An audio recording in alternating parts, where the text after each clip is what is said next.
men are allowed to marry for 4 women? And the second one is, how can you prove that Jesus was not crucified? Brother, there's two questions. But are you a Christian? I am.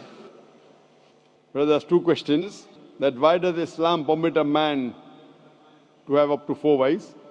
Why does Islam permit a man to have more than one wife? And second question, how can you prove that Jesus Christ, peace be upon him, was not crucified?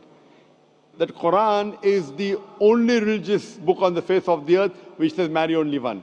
You read the Bible, you read the Ramayana, you read the Mahabharata, you read the Veda. No religious book on the face of the earth says marry only one besides the Quran.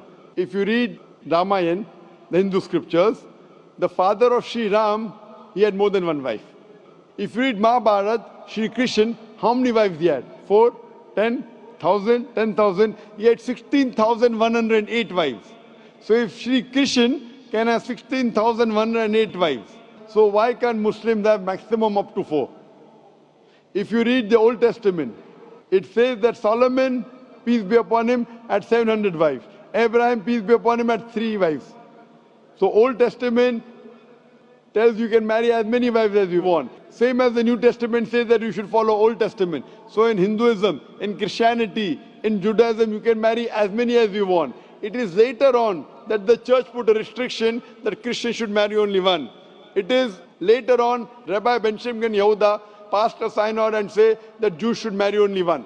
Otherwise, previously, they used to marry as many as they wished. It is the Indian Penal Code in India in 1954 that put a restriction and said under the Hindu Special Marriage Act, the Hindus should marry only one. But the scriptures put no restrictions. Let's analyze what does the Quran say. Quran says in Surah Nisa chapter 4 verse number 3, marry women of your choice in 2s, 3s or 4s, but if you can't do justice, marry only one. This statement, if you can't do justice, marry only one, is only given in the Quran and no other religious scriptures. Let us analyze why does Quran give permission for the Muslim men to marry more than one woman, maximum 4. The reason is that by nature, male and female are born in equal proportion. But if you ask any pediatrician, he will tell you, the doctor of the children, that the female child is stronger than the male child in fighting germs and diseases. So you have more deaths among the male children as compared to female children. So in pediatric age itself, the females are more than the males. As life goes on, there is death due to wars, due to alcoholism, due to drug addiction, due to accident. In all these cases, more men are dying as compared to females. So today in the world, there are more females as compared to males. In few countries, like India and China, the female population is less than the male population because of female feticide and female infanticide.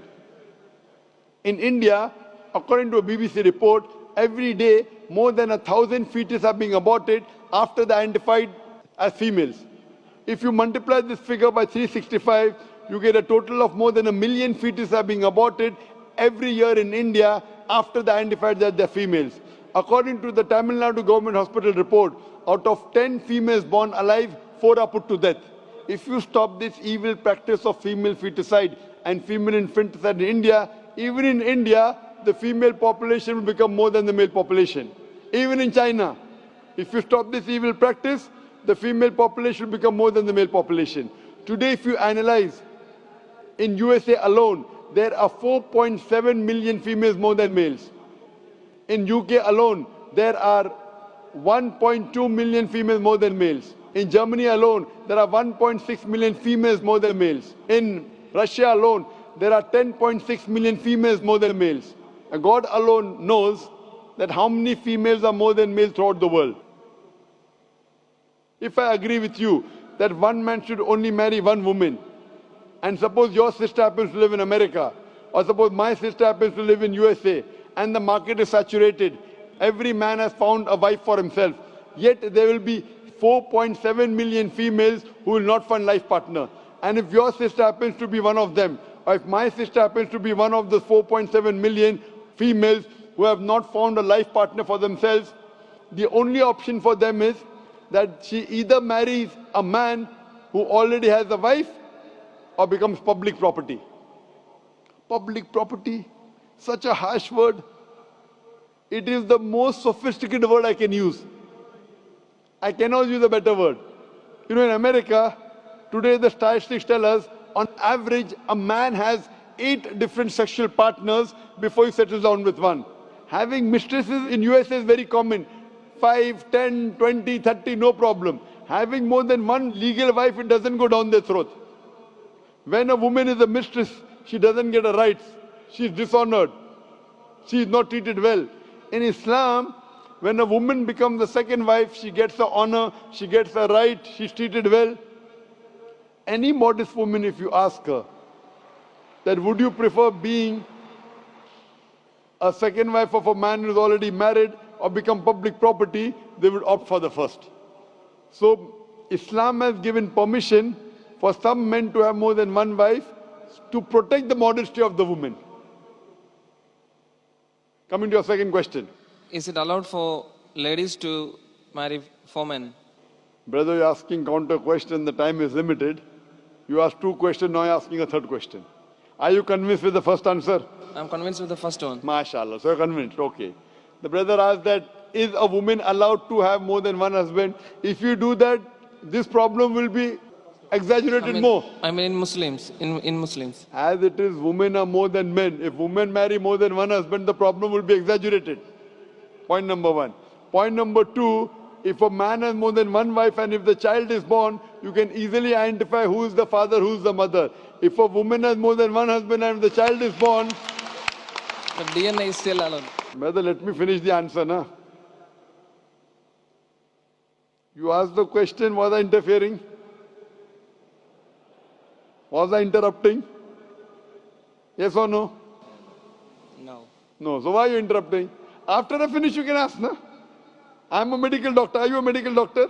No. I'm a medical doctor. I know about DNA testing. I'll come to it.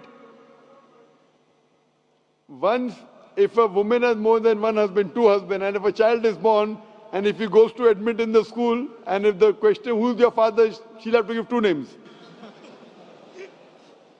You're talking about DNA testing. I know about it.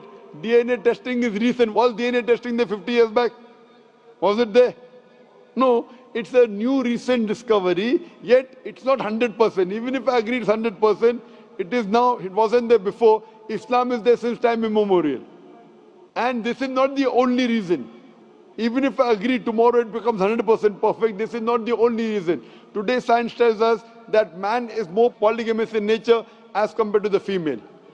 Today science tells us that during menstrual cycle, the female undergoes certain psychological changes. It's not possible for her to do the role of multiple wives. But a man doesn't undergo these changes, it's possible for him to do a role of multiple husbands.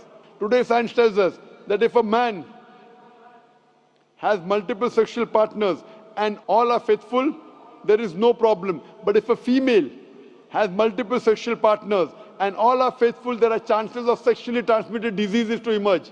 And that disease will go back to the male partner. So medically, it is not acceptable that a female has multiple partners, but medically and scientifically, it's acceptable that a male can have multiple partners.